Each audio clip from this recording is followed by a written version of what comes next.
traffic in the Rice Lake practice area. This is Foxtrot Echo Kilo, Cessna 310. We're just over Bewdley at 3,000 feet and we're heading eastbound along Rice Lake.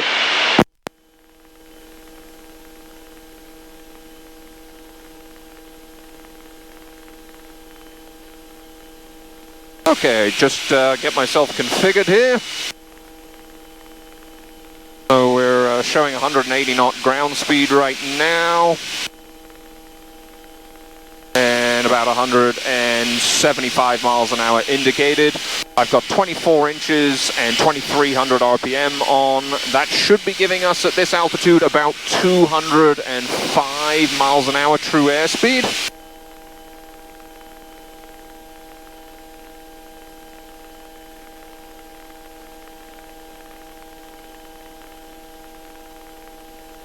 I'll just double check my power setting and mixture settings.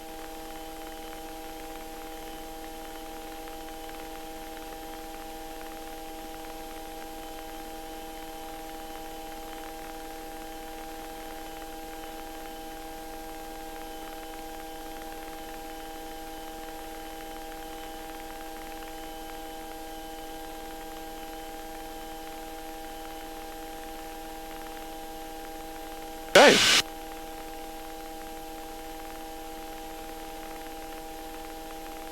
Feeling pretty good. This aircraft has a max landing weight of 4,600 pounds. You can land at the higher weight, but you just got to be a little more gentle with the landing. The laminar flow wing definitely makes it a little more challenging than, say, the Aztec again in the landing area. It's very easy to really start getting a massive descent rate and losing the airspeed very rapidly. So I've sort of started to set everything up in the downwind and then just basically a power on descent from downwind right to final, just trying to judge the whole thing. Really reduces the workload. If you have to extend and you're constantly adjusting flaps and power, you can really end up chasing the airplane around. Watch my altitude here. We'll make a turn to the right.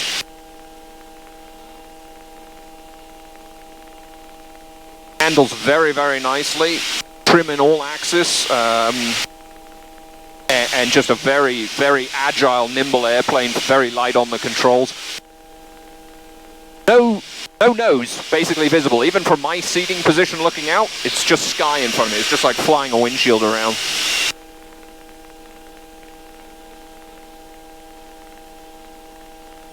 Your minimum control speed in single engine operation is 80 miles an hour, so same as the Aztec. Minimum climb speed, single engine, 95 miles an hour. Best rate of climb speed, single engine, is 111 miles an hour.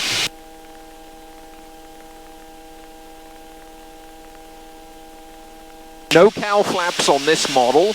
The exhaust all exited through jet tubes that are in the tops of the nacelles. And it predates the Millennium Falcon, but I'm sure they took the exhaust on that ship from the 310, because that's what it looks like at the back of the nacelles, and all your exhaust exits down there.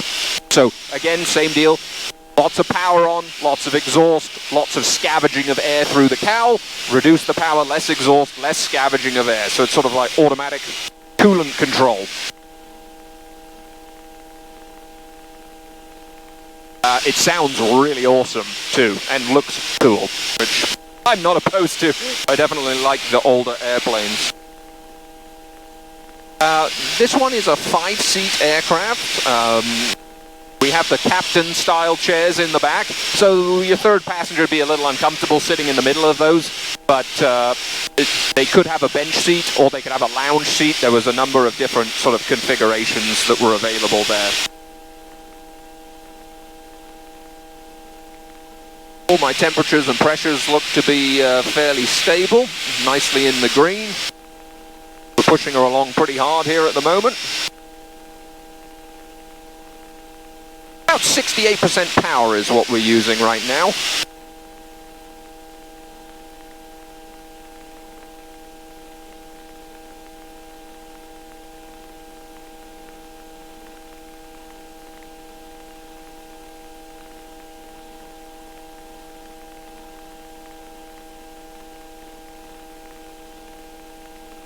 That's about 25.5 gallons an hour. And we are very much moving nicely.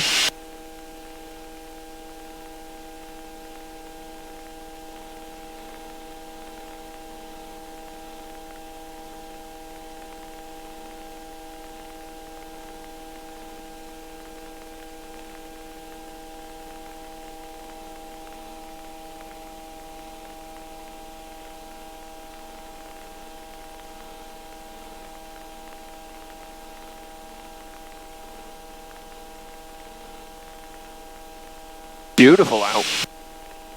Alright, let's try a steep turn. We'll slow down a little bit.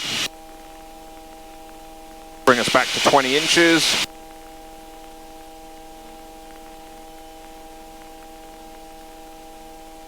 Trim wheel position, really enjoy. I can just sort of roll it back with my thumb here while I'm sitting. I didn't mind the lasso trim on the Aztec and the Pipers, but this one is much nicer. Okay, we've lost the fuel flow on the left engine.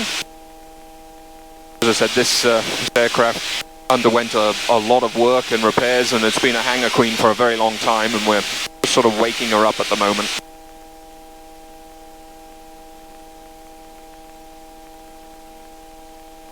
Okay, we are not hearing anyone out here. Looking nice and clear.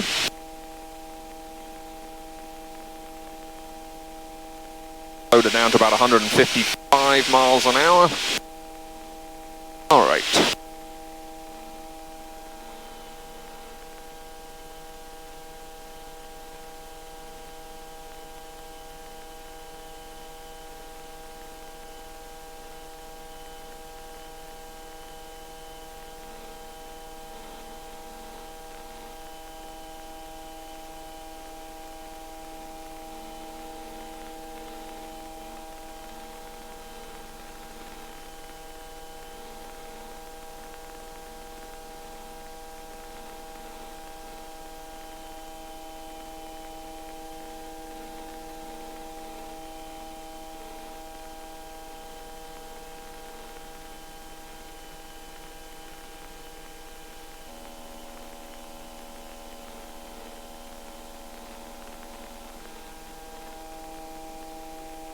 Very nice.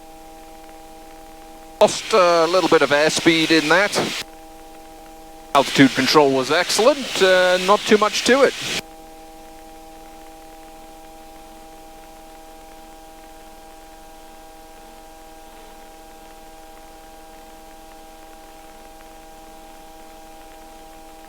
Really got a serious split on the fuel pressures there, so more investigation required there.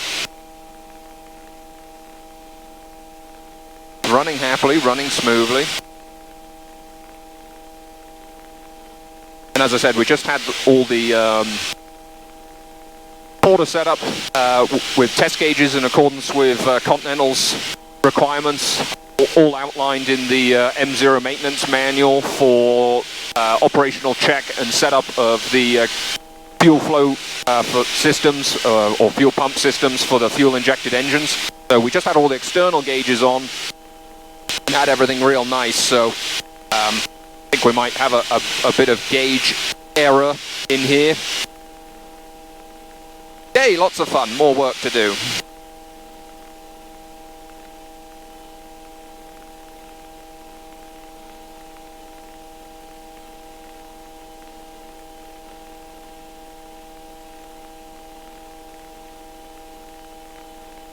We'll head back to Peterborough and see if we can make a nice landing there. Now, one of the things I have really enjoyed about this aircraft has been the night flying. I've done a bit of night flying in it already, and it has fantastic cockpit illumination, really nice, tidy post lights to bring up all of the flight instruments inside, above lighting in the cockpit as well. Good lighting to see the fuel selectors. You're not groping around in the dark. That was one of my real pet peeves in the old Mooney Bravo was, you know, you could hardly see anything. You had to have a flashlight to illuminate stuff. Landing lights, we have two Grimes deployable landing lights. They're about 8 inches across, It's a 24-volt aircraft, and the landing lights are 250 watts each, controlled by two switches here. I deploy them below 160 miles an hour, so we have a landing light deploy speed. I mean, how cool is that? So below 160 miles an hour, you can deploy them and switch them on and off and leave them deployed, and then you can retract them when they're done. They do actually make quite a bit of turbulence under the wing. You really know when they're out. But 250 watts each, plus 100 watt on the nose for the taxi. Amazing illumination. It just must drive everybody crazy that lives around the airport, because you just light everything up. Really like that. So that's a pretty neat piece of kit.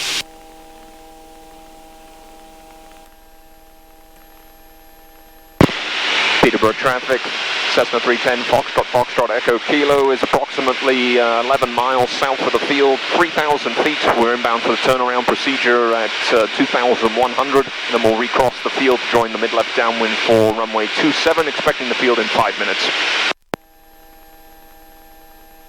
Pushing into quite a good headwind at the moment, grounding about 148 knots. Just going to let the aircraft come down a little bit in altitude, bring up a little bit of mixture.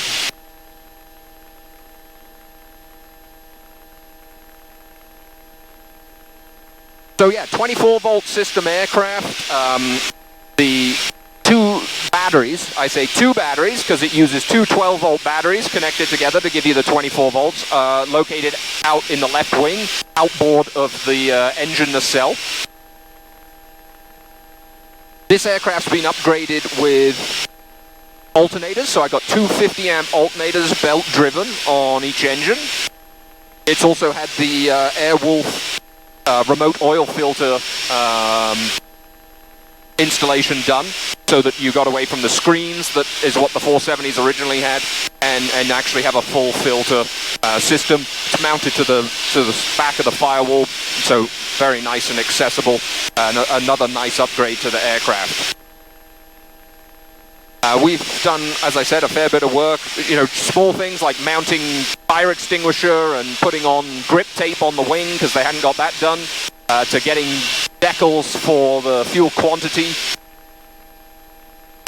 We've put a 406 ELT in, we've changed the fuel bladder for the left auxiliary side, and we've got quite a large program moving ahead, including an IFR panel upgrade and ADS-B transponder. We've ordered the tail beacon X, so as soon as that's certified, we'll be going ahead and getting that put in the airplane.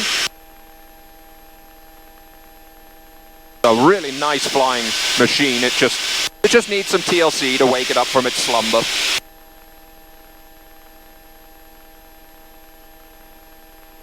Some rain off to the north.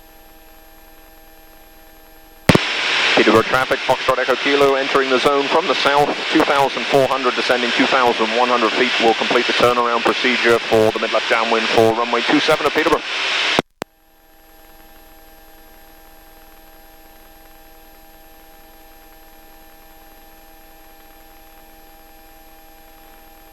Ease back a little bit of power as we come in here.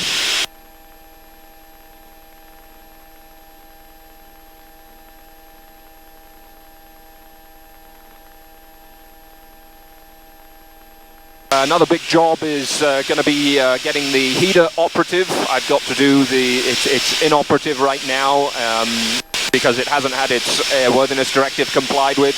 So I've got to get through all of that and make sure that that's working. It's very low time, ceramic, C&D rebuilt Southwind. But I got to do all the AD for that. It's definitely getting cool. You would appreciate some heat up here right now.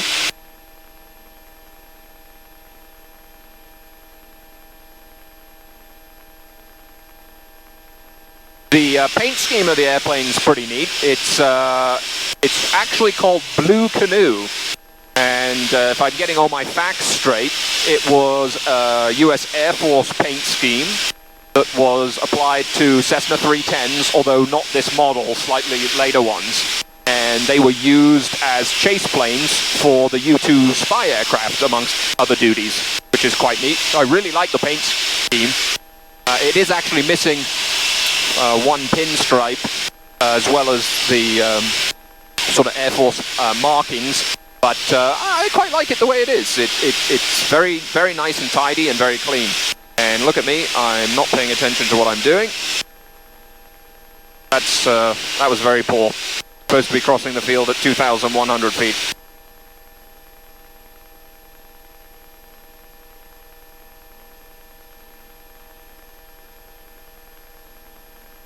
Alright, corrected. Luckily it's nice and quiet and we didn't get in anybody's way.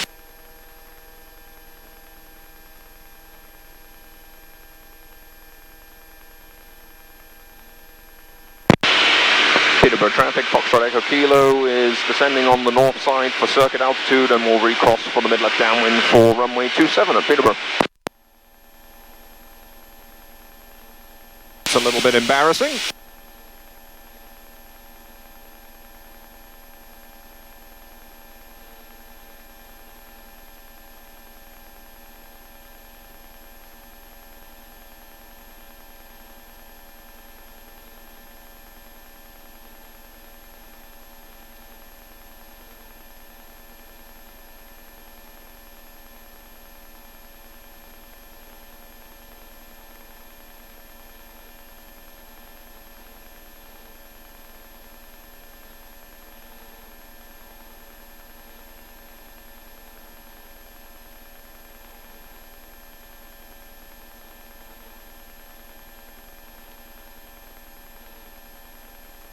Okay, there we go. Now we're supposed to be at 1,600 feet.